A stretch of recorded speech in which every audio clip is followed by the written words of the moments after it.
He was highly intoxicated. But it may have been a mix of things that led to Wayne Gibson's arrest Friday night on charges of animal cruelty. He's been on medication for depression that I know of. Judgment was the first thing to go, according to family who say Gibson drunkenly stormed out of the house with a dog named Mister in tow. That's when Mister's owner, who didn't wish to be identified, became concerned. Like, they're my children. They sleep with me. They sit on my lap. This one's always in the chair with me.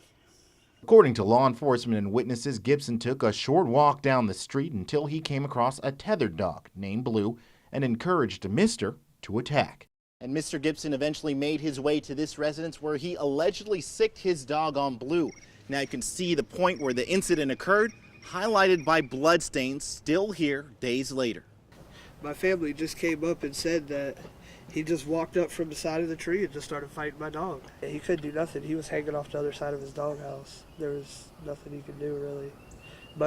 My friend said that he bit him a couple times on the side of his head, but there was nothing he could do. Gibson's excuse for being on the property drew skepticism from responding deputies. The dog dragged him into the yard.